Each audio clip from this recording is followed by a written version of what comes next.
The older I get, the less I can push myself to just make everything happen every day. Anybody out there feel the same way? I've just come to an understanding with myself that it's okay. I don't have to get everything done all at once. Hey, if you're listening, this is Kimile. I just finished a podcast. I was interviewed by a gentleman, and he asked me all sorts of questions about my why and how I got into this. And, I think a lot of people know my story. I've got a handful of stories. Don't we all have stories? And with every story that we go through, every experience we have, and some are more, emotional than others. And the emotional ones seem to stick in our head because they really took a lot of life force out of us. It's like we spent our whole spirit there. But our journey takes us through life experiences. And if we, get stuck by an experience, we get stuck in our lives. And when I was 14 and I ran over the man on my dad's farm, I really believed for 2 years I was a killer. I killed him. I ran him over. I killed him. And that right there, just living that lie, thinking that I had harmed someone like that, it took me off of my purpose. I was in this funk. I hated myself. I felt so guilty. And I think that a lot of people that find me in their walk of life, that's kind of what I'm doing, is reorienting people to the truth. What is the truth? Because for 2 years, I was lost. I was thinking I'm going to jail. I'd hear sirens.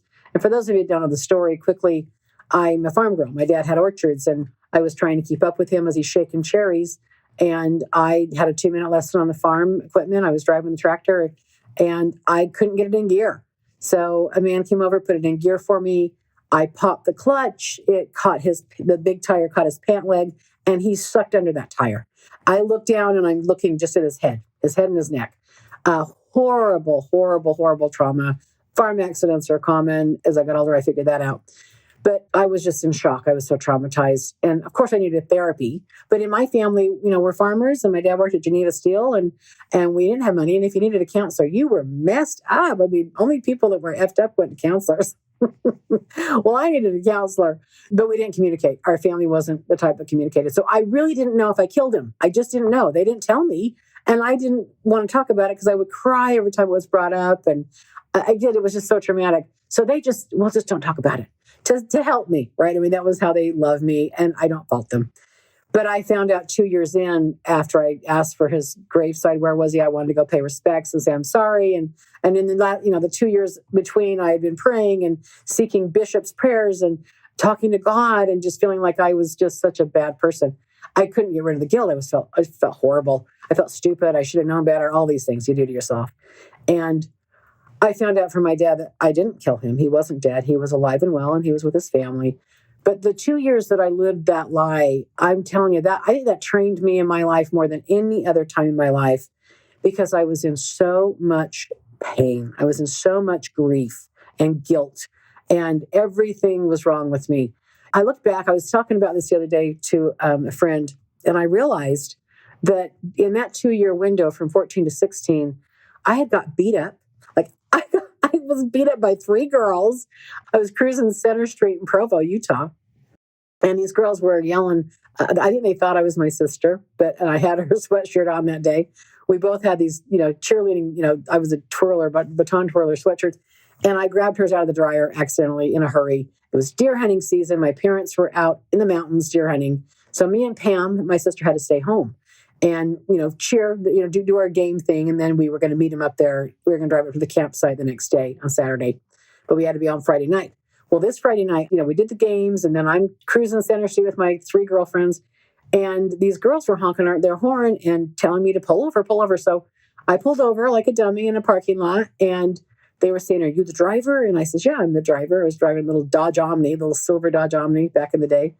And one of them was smoking a cigarette. She flipped it at my chest. Well, of course, I looked down, and I'm, trying to brush it off me, going, "What the?" And she sucker punches me in the face. Blood, I think she probably did some damage to my nose.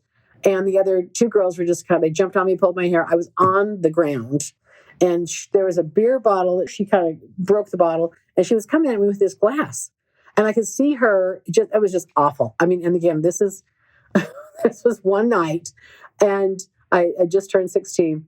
And my girlfriends, they were scared. They jumped in the car and locked the door. So I'm out there fighting for my life on the pavement. And then these men, these three guys, probably teenagers, boys, screeched up in their big Dodge truck and these huge tires. All I could remember is seeing this truck, and I'm hearing screeching of big tires. And they stopped the fight. They got these girls off of me. I don't even know who they are, but whoever you were, thank you. Thank you for saving me from getting cut or killed. It was terrible. I kind of think that there was a guy in the background, and maybe one of the girls liked him and thought I was, or Pam, I don't know. Don't even know really why I got beat up, but they wanted the driver. And me and my sister shared the car. I don't know what it was. So that same night, I get home, and again, nobody's home. My sister and I are home. My parents are gone.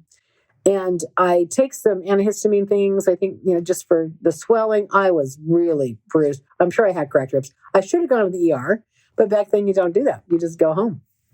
And I'm trying to go to bed that night. I'm trying to sleep, and I hear this faint voice, sound like Pam, my sister, saying, Kim, get up. And I was thinking, doesn't she know? I just got beat up. I just, I was so, it was awful. And all of a sudden I hear a man's voice. And I heard, get up, there's a fire. And I'm like, oh my gosh, who's here? So I get up out of bed, I go to touch my door, and we lived in a split level house. And so it's 4 levels. I was in the very bottom. So if I looked out my bedroom door, to the right was the laundry room, which had, the furnace had malfunctioned, had fire come out and catch a laundry basket on fire. And that's how the fire started. It was at my door, and it was burning my door. And to my left, when I looked out of my bedroom door, was my dad's gun room. And he would make his own ammo. There was gunpowder. Tubs of gunpowder, okay? So this was not an ideal situation. The alarms didn't go off. There was no smoke alarms, back in the day. I don't know. We didn't have them. But my sister said that somebody woke her up. A male energy woke her up. So I don't know if it's a spirit. Probably in my world, that's what happens. So somebody woke her up. She's at the top of the stairs screaming my name. She couldn't speak. She was just terrified because the fire was at my door. And then I'm hearing, get up, there's a fire. So I get up, I touch the handle. Oh my gosh, it's hot. So I use my t-shirt, I open the door, and flames are in my face. And Pam's at the top of the stairs says, run. And I ran through the fire. It was taking the door down. It was going into the gun room. So we ran upstairs. We called the fire department. We called my grandparents. We didn't have cell phones back then, so we couldn't call my parents. But literally, we stood outside with a blanket around us, just freezing. And the sirens, the neighbors came out and kind of helped us. But we were waiting for that house to blow. We were waiting for my dad's gun room to ignite with gunpowder and blow. Horrible. So I had been beat up that night and trapped in a fire, got out. My sister saved my life. So maybe I took her beating, and then she saved me that same night with the fire. I don't know. I really don't know how that beat up happened. But this was the worst violent night of my life. And so after that happened to me, and by the way, the firemen came, they put the fire out. We had some smoke damage, things like this in the house. It all got repaired. We drove up to the camp the next day. My mother knew. She was pretty intuitive as well. And she said, what happened? What's the matter? What's the matter? And then she took one look at me, and I was really beat up. So she knew something had happened, and she had a premonition about a fire. So interesting. But I went to my dad after that and asked him where that guy was buried, because I just needed to pay respect or something. I needed to kind of get forgiveness. And he said to me, who are you talking about? I said, the man I ran over, I killed him. He said, no, you didn't kill him, honey. He's not dead. Just the relief when he said he's not dead. I can't tell you the weight off my heart, just the weight off my shoulders. Like the truth really did set me free, right? And so, but I look at what I went through the 2 years of seeking spiritual relief. I was praying constantly. I didn't know what I was even doing in prayer, but I was just like, I know there's a God. God, please help me. I don't want to live. I've hurt somebody. I just was going through so much. And again, we didn't tell anybody. If you need a counselor, you're messed up. So I didn't even tell my family. I just lived in that life, that hell alone. And so this is really when as I pondered looking back on my life, I went, if I would have just had the truth, if I would have been able to just communicate, if we would have gone to counseling. And that's when I decided I wanted to help people that were living a lie, that thought bad things about themselves that weren't true. And I wanted to be the counselor that there's no taboo, there's no sacred cows, there's nothing you can't say to me. We're going to bring up everything. Like, I just don't want any secrets. Like, secrets are a killer. Literally, my life was over if I really believed that I killed that man. And I lived like I did. But without any, conversation, I was just in this vacuum of self-destruct. And I do think that we attract to ourselves what we believe that we deserve, what we think we are. But after that night of almost dying in the fire, and I needed to talk about it. So I did start talking about it. And that's really when my life started getting better, truly. So it was pretty simple. My mission statement was, you're in pain. I want to help you out of your pain. It was just that simple. I was in pain. I didn't want to feel pain anymore. People that are in pain, you don't want to feel pain anymore. Let's talk. So I think getting a true perspective, and I'm not about fluff and making people feel good. I want them to live in the truth. And the closer I think people are to the truth, living true, like living who they really authentically are, like for myself especially, if I live true and I'm honest and authentic, my life tends to work out. When I was living a lie, my life wasn't working out. I was miserable. And sometimes it takes someone that can hear your pain and hear the truth.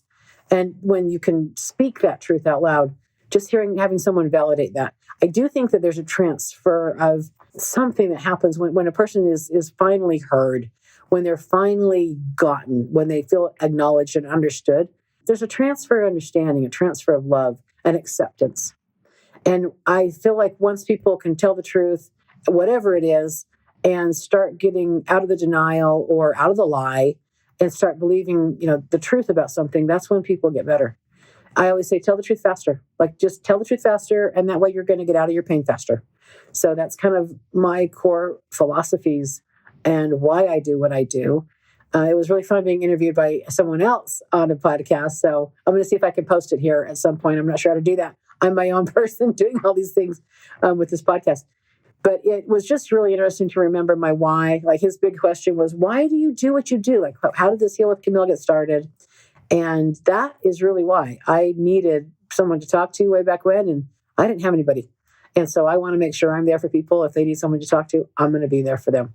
So it's pretty simple, pretty basic, but that's kind of who I am and why I do what I do. So I haven't been on here for a little bit. I've just had a big year. 2025 was a lot of letting go, a lot of shedding of skin. It was a year of the snake. Now we're in the fire horse era, apparently, according to Chinese astrology.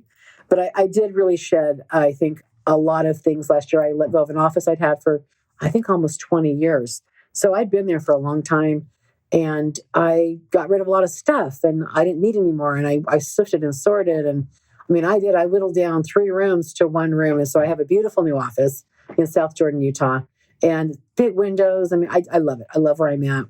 I don't even miss the old one anymore, but I really feel like I have turned a corner. I'm refreshed now. I feel like I'm ready to kind of get back and rock and roll. So if you've been a listener of mine, I'm so grateful. Thank you for continuing to listen. I'm going to continue to try and put out some content that will help people, especially in the world of healing their pain and healing their relationships. That's kind of my specialty.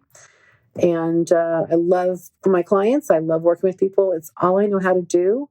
I'm working on some workbooks right now. So people that want to kind of take our sessions on, with them after they talk to me, I'm doing some workbooks so they can answer some questions about who they are, how they get off track, so to speak, get back to their truth, their authenticity. And so I'm putting out some workbooks, and so watch for that on my social media. I will probably announce that here when they're ready to be sold. So yeah, hopefully you come back and you can get on my website and order some workbooks just on how to really recenter yourself. I'm kind of the reorienter. I help people reorient back to who they really are and what they really want to do. And I do feel like we all do have a purpose. We all have a calling, and it's our own, natural knowing. We all know who we really are. It's just a matter of slowing down, maybe stopping the survival. That's what I've decided is I'm no longer going to live in survival. You hear how to manifest, you kind of feel it, experience it before it happens. And I'm doing that. I really feel like I'm letting go of the pressure cooker life. I'm taking Mondays to myself. I want to talk about subjects that I love talking about. I've had to thin out some clients, and so I've got less clients and I think more quality sessions. And I'm looking to write my second book, but I'm just kind of more in the pondering and more quiet time for Kimile and more relaxed time. And I'll let you know what I'm up to. So again, if you've been a listener of mine, I'm really grateful you're still here and still listening. I promise to post more in the upcoming months. Thank you. And if you have any need to talk to me, you can find me on my website. It's healwithkimile.com, HEAL with KIMILE.com. Have a peaceful night. Thank you.